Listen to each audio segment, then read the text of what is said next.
女人是不会爱上男人的，她只会爱上他身上的光环或者说 buff， 你懂我意思吗？比如啊，在大学校园里的时候，你们有没有发现那种就是很会跳街舞的，或者说很会唱歌的这些男生，哪怕他们长相很一般，但是他呢，就是能够更加容易得到异性的青睐，也就是你们经常说的优先择偶权，对吧？那在职场里其实也是一样，工作能力强，拿到更多的头衔和奖金的这样的男人，他也会有更多的女同事给他暗送秋波。所以不管你是想要长择还是想要短择一个女人，你必须要先学会给自己创建光环，给自己掏 buff， 懂吗？那有的兄弟可能会跟我说，哎呀，我也没有什么特长啊，焦哥，我又不会唱歌，也不会跳舞，我甚至连打篮球都打不好。那兄弟，你总能去学一项运动吧，滑板、滑雪、毛球，对吧？太多运动了，哪怕羽毛球也行啊。如果这个也没有，那个也没有，怎么地？接下来我会给你们讲一个真实的故事。这个兄弟啊，他真的就是一个非常普通的男人，可以说是其貌不扬，他也没有什么特殊技能。那我们一起来看一下，我们是如何帮他套上主角光环的，是如何让他轻松抱得美人归的啊。这个兄弟呢，我们叫他老钱，好吧？他是上海人，在一家互联网公司当一个比较基层的员工吧。收入呢也没有特别的高，但是也不算太差啊。但是他喜欢一个同事啊，我们就叫这个同事小美，好吧？小美这个人呢，她是研究生毕业的，在这家公司实习，虽然年纪非常的小，但是她打扮非常成熟，还留了个公主切。每天上班呢都是那种全妆加黑丝啊这种之类的，并且啊，这个女孩她的朋友圈也能看得出来，她是非常外向的。经常会出去参加各种各样的这种活动啊，甚至还会打什么网球啊、爬山啊，这种是非常有活力的一个女孩子。那这个兄弟呢，就会觉得日常生活中这么有活力，对吧？上班的时候这么的欲，然后完了年龄又小，然后反差感这么大，自然而然兄弟就对他上头了。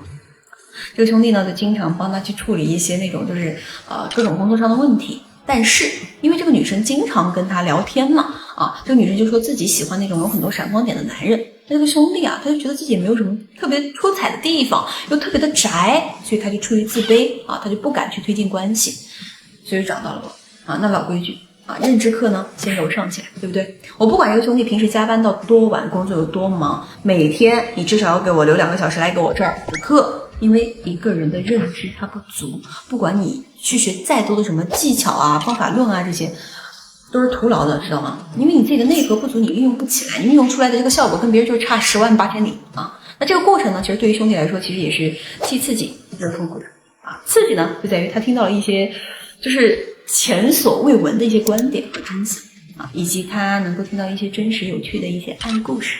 痛苦在哪呢？痛苦就在于整个这个过程当中呢，我们都是在重塑他的人生观、世界观还有爱情观。他呀，终于看到这个世界的真相。那这个阶段结束了过后呢，我们就直接开始带着这个兄弟发起进攻。在一个休息日呢，我们就直接发了这么一条消息给这个女生就说你说我适合什么类型的女生呢？女生过了一会儿回说不知道啊，怎么突然问我这个问题？我们呢回复说之前不都是你天天在聊你喜欢的类型吗？我想问问你，不可以吗？这个女生直接就回复说，哈哈哈，没有啊，你这莫名其妙的胜负欲，你喜欢什么类型？难道你自己不清楚吗？其实这个女生这里的回馈反应都是不错的，她至少是愿意跟兄弟去聊天的，对不对？她是对这个兄弟有基础好感度的，虽然有可能只是处于一个朋友的这种状态，但是没有关系，本来成为朋友就是成为恋人的一个必经之路于是呢，我们就回复什么？我还真没太想过，身边女生其实也不少，但是就是没有那种特别心动的感觉。这个女生怎么回复他？她说你们男人不都喜欢那种身材好又长得漂亮的吗？我们怎么回复的？你搁这儿毛遂自荐呢？不过我开玩笑的，其实你说的也没错，保养自己打磨身材是自律的体现，我尊重这种努力女生就直接回复说，头一次见一个人把好色说的这么清新脱俗的，那你为什么不谈恋爱我们就回复了说，你问这个问题是想看我的眼光高不高，还是想看自己条件行不行女生直接回复说什么，你这人可真自恋，先说清楚我可对你没有兴趣好，到这里呢，兄弟看到他肯定就慌了，对不对？就说，赵哥这不就凉了吗？怎么就聊成这个样子了呢？啊，我当时就告诉这个兄弟，其实这个就是你之前的错误相处模式和聊天所带来的一种必然结果。女生呢，只是点出来了而已。但我也说过，任何关系都没有挽回的余地，只有一个东西它才能成立，叫做二次吸引。那我们现在就该如何二次吸引？很简单，我们当时就回复了啊，你这人啊真没意思，就像我开个玩笑说你是猪，你非要给我看你的手，证明那不是猪蹄。女生当时回复说什么？说哈哈哈哈啊，行，是我格局低了啊。我们也回复了，不说了啊，下午出去打球了。女生就直接回复了，去打球？你还会打球？打什么球啊？哎，看到没有？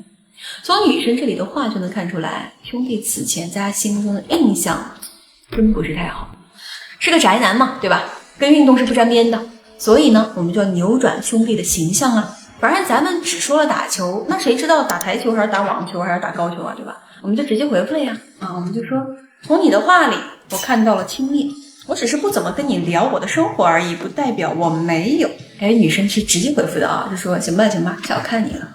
好，那这段聊天啊，其实可以说是兄弟的这个感情之路的二战转折点，所以我才会单独拿出来做分析啊。因为后续这种聊天呢，大概也是持续了有10来天左右，就这种类似的聊天，这个兄弟的光环呢，就慢慢的建立起来。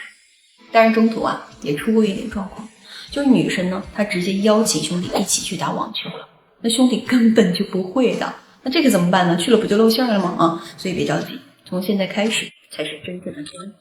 也就是说，就算你相貌平平，就算你毫无长处，你依然可以给自己一个最真实、最实用、最牛的光环。如果说一段关系就像玩牌，即便你手里只剩一张3，而他手里还拿着大小王，但你别忘了，你可以随时掀桌子不玩。我当时是直接让兄弟回复的什么？今天没空啊，下次约我的话最好提前1天，这样比较尊重人。女生当时也直接回复了说好吧啊，我只是今天刚好想出去出汗啊。我们也回复了说刚好想出汗，刚好想到我，刚好我没空，注定咱俩没缘分。女生回了，你说个嘚儿啊，我直接约你下周末行了不啊？够提前够尊重你了不？好，那到这里兄弟的光环就已经初具规模了，他已经吸引到女生了。即便他什么都不会，但纯靠聊天中的框架建立和敢于失去的这种决心，就足够形成一套适用于大部分男人的主持光环。那至于后续呢，兄弟确实不会打网球，该怎么办呢？你们觉得还重要吗？任何运动都是可以去学的，去慢慢练的，先吸引到女生的注意力才是立足之本。那这个故事呢，我就直接讲到这里结束啊，因为后面还有很大一部分东西就有点啰啰嗦嗦的，对吧？因为他俩啊，现在是已经官宣在一起，直接搞起了办公室恋情啊！兄弟现在是天天都是乐呵的不行，经常还给我发狗粮，我是真心的祝福他们。OK，我讲的这些呢，真的希望你们好好品一下底层逻辑。教哥还是那句话，弱者专研情感或技巧，强者只看人心。下期见。